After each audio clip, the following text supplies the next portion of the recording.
most men are dogs. My focus is, I feel, is a lot different. So I've accomplished different things, and I'm thinking on a different, wavelength. And I don't think not all men have that same focus. Yeah. Like I saw this prank show. No, they told the girl, Call the guy. called the guy up and telling him that I've just broke up with my man and stuff. And do you know what? Yeah, we can. Alright, bet. What happened to so what the fuck is going on with you and Davion? I'll have to confess that I really have feelings with you. And she goes, get out of here. I'm going to do that. He ain't going to care. He's never going to, be up for anything. And he does that in 2 seconds. The guy's there. He's like running. And he's done it. And out of 10 people, 9, of the men turned up. Like one of the guys, I think maybe, I don't even know if he was straight or something. Yes. Yeah, but maybe that's why. But the other 9 guys were like, yeah, I'm there. Let me tell you something. If you're to do that in the reverse, you have a guy and potentially he can speak to some of his girlfriends and he says that some of them will be flattered and be like, really? And then they'll start growing feelings. It's an absolute kind of, it's so flattering for somebody to say, I've got feelings for you and I've always liked you. It's a very powerful feeling. So a woman saying that to a man, and of course he's going to be like, wow, whether it's a friend or not, putting people in positions where things happen that is just natural. Come on, if I'm telling you, I got feelings for you, I've always liked you, I've always wanted to go there with you. Of course, like a normal person, in his head, I know that he would have been like, whoa, that's weird, but sure, that's amazing. And because you're friends as well, he will know you on a level that he doesn't know other girls. He'll know you on a deeper level. So of course he's going to be thinking, okay, cool. If you're going to be my wife, I'll be your husband. And obviously there are friendships that are like that, where it's hollow. If he had the chance, he would. But for example, in my experience, what I think is important is for people to start to remember what friendships actually mean. Because when you're young, you have a lot of guys and girlfriends. You even have a best friend in the street, like your neighbor. The neighbors are not upset at you being friends with their daughter. You're the same age. Everything is okay. Why? Because there's no sexual intentions. There's no sexual thought at that age. You're too young and too pure. When you grow older, the problem is, especially nowadays, people just talk about sex all the time. People always talk about sexualizing women. Women are now like sexualizing themselves. It's all about sex, which creates a very difficult kind of environment to set boundaries. For me, I have a very simple rule with my guys. I say, if you treat a guy like that, would it be okay? No, so don't treat me like that. We're friends. There's that boundary. You treat your guy friends the same way you treat me. We talk the same way. We don't need to touch each other and hold hands and give long hugs. No, like you're the man them, I'm the man them. We're friends, Yes, you create those boundaries, and eventually, even if the person was to have untoward intentions to begin with, they will then adjust themselves, because not everybody will know what you're about. You need to show people what you're about. So that's why I believe women and men can be friends, but people need to understand what friendships mean in the first place. They need to have their boundaries. Like I said, it all starts with you. Definitely. Do you think you need to set them boundaries and make it clear? Is it something that needs to be said, or is it just something that needs to be known now? Listen, it's something that may need to be said, because I think that a lot of the time guys kind of struggle to understand the cues. The micro language that girls do all the time that we clock. That's why we always know when a guy's cheating, even though he hasn't said or done anything. But guys kind of tend to struggle with that a little bit more. So there's 2 ways you can do it. You can do verbal, or you can do in actions. If, for example, your friend touches you a little bit more, you just move. Very simple. You can say no to somebody with a smile and be like, you know what? Like, I've had friends that have said, would you ever, go for me? Because, they enjoy my personality, my company. Sometimes I cook for my guy friends and stuff. And I've said, listen, if you're to be my husband, it's written in the stars and I cannot do anything about it, no matter how much I run away from it. So right now, I think it's much more important for you to appreciate and enjoy my company than to think about the future that you don't even know if it's going to be there, and ruin the opportunity for us to get into business, for us to create a good friendship, for me to even help you one day if you do find your wife. There's more benefit to you having somebody in your life for those purposes than to always make it about sex. I would not be the woman that I am today if I didn't have guy friends. You don't become somebody in life without interacting with the opposite sex, especially as women. If you want to be successful, if you want to have a career, if we talk about the patriarchy, patriarchy essentially a society that is run by the male, which it still is. Of course, you have to deal with men. If you're not taught how to deal with men and set those boundaries, of course, you're forever going to be under the man. Of course, you're always going to complain about the patriarchy, but you don't even know how to operate within that system. So I think that's kind of like where we need to kind of go for more. And that's why I speak out loud, and I'm bold with it, because I want to teach women to be able to navigate in the world that they live in. We will not change anything by screaming, shouting, and kicking. No way. We change things by working with the system, infiltrate from within, and then change. that's how it goes. Nice. It looks like you understand the game and the rules of the game, and you've got a blueprint to be successful, and you want to teach other people this. That's how Basically. I feel Yeah, the yeah. energy. So Dinalva, tell us a little bit more about you personally now. I don't know if a lot of people know about you. I certainly don't know a lot. I've heard little snippets, but I want to know, tell me a little bit about your life. Where did you grow up? What's your background? Tell us a little bit about school, some of your qualifications, and some of the job roles that you've done. Oh, okay. So this is like a story with so many different elements. I always say I'm a very complex, simple character. Wow. So my parents, both of them, are from Angola. Angola. Yeah. I was born in Portugal. Okay. And I moved to the UK when I was 12. Hola. Yeah, hola. Obrigado. Obrigado. Yes, very good. There you go. Ronaldo. Shoo. That's what most people say to me. Yeah, I grew up in Portugal. It's amazing. Although I was in Portugal, I still always been kind of like an immigrant, the odd one out, because we're Angolans in Portugal at that time as well. Seeing Black people was like, you think that people complain about racism here, they've never seen anything. So there, we always have been the outsiders. We've always had a different culture because we grew up with the Angolan culture. Even though I am mixed race, my mom is Angolan. Like, she'd never been to Portugal until she gave birth to me. Wow. So, and then from there, when we moved to the UK, my dad passed away when maybe like a few months after us moving here. Wow. Yeah, it was quite tough. Did that affect you? It did. It did. Quite. It gave me a fire. It gave me the desire to make someone proud, to live for something more than myself as well. Because I was really close to my dad. That's why I was a tomboy. I'm a warrior. My dad fought in the Angolan Civil War. Okay. So he always had that kind of revolutionary spirit. Okay. He taught us a lot about the history of the country. Same with my mom.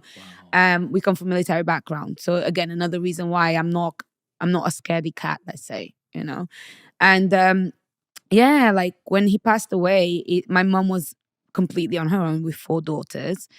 And I was like, wow, my role model, like the one that I wish I could be like. I always wanted to be like my dad. I thought he was so cool, I've always looked up to men. That's why people like to tell me that I'm masculine now. But no, that's why I know how to play the game, because men are what inspire me, because I've got, I would say, like a bit of an obsession with power. I like to understand how power works, how you gain it, how people maintain it. Like, why are you powerful? Why are you who you are? Yeah. And I did politics. So, and yeah, like we came and I don't know. I've always been kind of like an outsider. I've always been an overcomer. I think my whole life, from even before I was born, came from struggle with war, with all of these things. So, when we moved to England, it was a new struggle. It was the whole immigration. It was about learning a new language. You being, ostracized not only for your skin color, but also because you're not from my country. Go back to your own country. All of these things. It was quite emotionally. It was difficult, but again, I've always been very much whatever. Where did you grow up when you came to England? Norfolk, countryside. Oh, Norfolk. Okay. Yeah. That's a nice part of the country. It's beautiful, but it's like culturally bland, It's like really not much going on, but it was good. I'm happy because it allowed us to grow up in an environment that kept us within certain limits as you're trying to find yourself as teenagers and so on. I feel like if I'd come to London, I think I would have been lost. Yeah. I would have just it's too much. London is too fast. I think it's very easy for children to get lost. Yes, some of them can take advantage of the opportunity, but it can be a bit tricky. So Norfolk was really good. It was nice. It got me to kind of explore Britain and the British identity from a different level, which now is a great advantage because when I speak on camera, I speak also with the knowledge of, okay, in Norfolk, I'm surrounded by a lot of white people. A lot of people in Norfolk are wealthy, the farmers, the old school wealth, all of these things. So there's a certain composure that you have to kind of carry yourself with. Then I'm foreign and I'm Black. So I always knew, okay, there's certain ways that you talk, I wanted to fit in. So I speak eloquently for a reason because of where I grew up. And I mean, it was fun. I made great friends. I think growing up there was good for me because my mom, the whole life, she'd been like fleeing war. So she didn't even go through education. She's a very smart woman, but education, as we know it, is not what she got. Because, I mean, what school? Your school's getting bombed tomorrow, Yeah. So I actually had the opportunity to meet a lot of people that kind of knew their way through education because they came from more privileged backgrounds. So through my friends, I started to find myself in education as well. I came at 12, I didn't speak a word of English. But in Portugal, I've always been very smart. Like academically, I've always been a bookworm. There was from my sisters, maybe they were a bit more like sociable and fun. Me, I was the tomboy that was smart. That's what I loved. And my dad championed that a lot as well. So that's why even now, I know my dad's memory and spirit is through me every single time. Every time I speak, it's like, oh yeah, she's the smart, strong girl, like always. And where do you fit in with your sisters? So I'm the second oldest. Okay. So I grew up as the middle child for a while, so which also helps my kind of like freedom of expression because we're the forgotten ones, the middle ones. Don't know it. Yeah, but no, like my whole family, luckily, like we're all very blessed to be quite intelligent people naturally, both on my dad's and my mom's side and my sisters and everything. And school was great. I love school. I love to learn. I'm a very curious person. I love to learn. I like to ask questions. And school was great. Within 2 months, I started speaking English. Great. And started moving up to the top sets and just started to find myself and just eager to see more of the world. And from there, I just kept growing. I went to sixth form. And this is when things now get a little bit more complex. Because people don't understand, like, why does this girl talk like she knows everything? Because I know a lot. So, yes. Are you still in Norfolk at this stage? No, I'm... I didn't leave Norfolk until I had to go to university. And then I went to Coventry. Right. So I've had so many different, British experiences. Norfolk and Coventry are not the same. No. At all. And then those two in London, definitely not the same. So it's almost like I've lived in 3 different countries almost within the UK. Wow. I've never It's very it's very...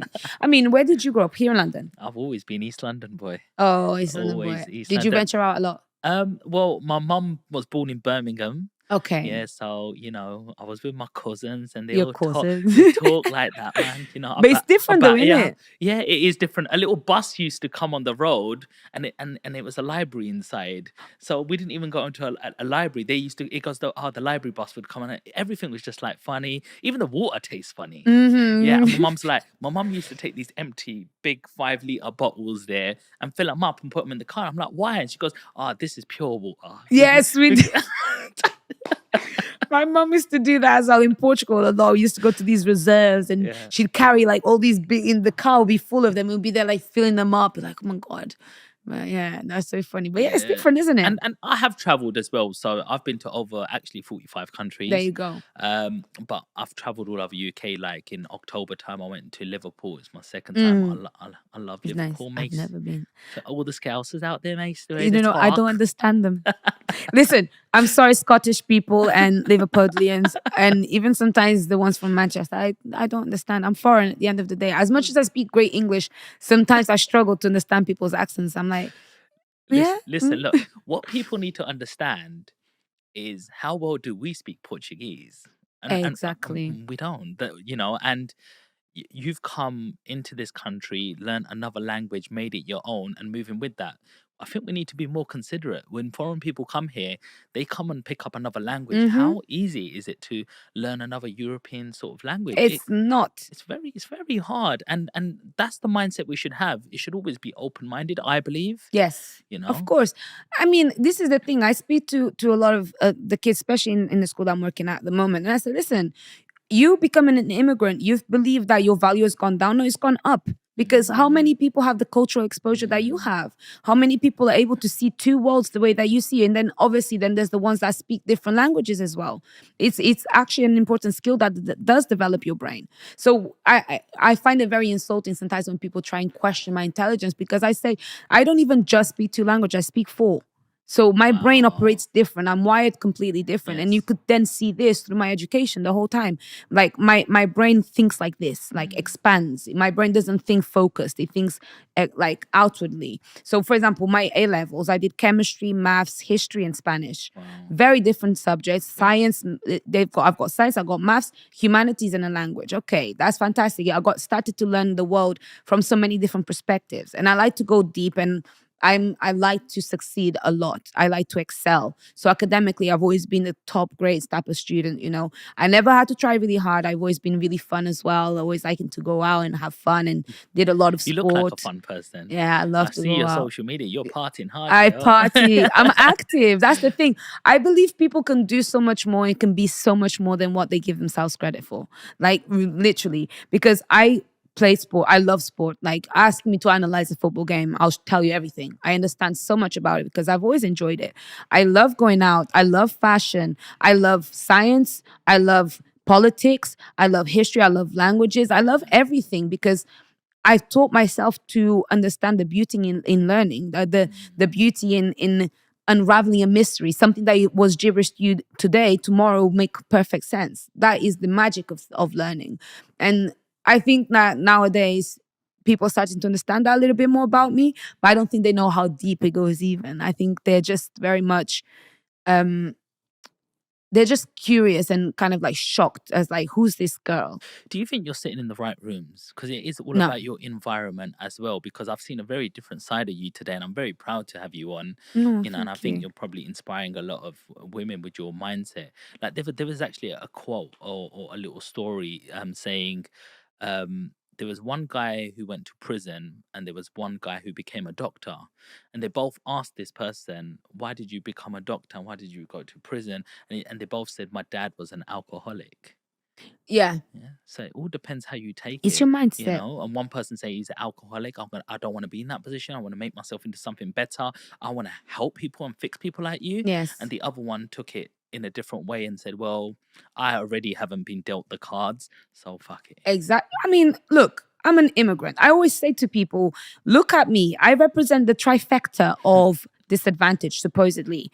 Black representation, immigration, and woman. Oh, wait, and single parent household. That's actually 4 things that would have made me be, if anything, just another statistical failure. And it's always about your mindset. It's about the humility that you have within yourself to say, okay, I don't know much. I need to learn. I haven't done enough. I need to do more. You know, it's about knowing where your gaps are. And I don't think people do that enough. People are very defensive about their shortcomings. You know, people look at failures as a loss. No, a failure is a good thing. It's a lesson. It shows you what you're not doing well. It shows you what you need to do better. It gives you an opening for something new.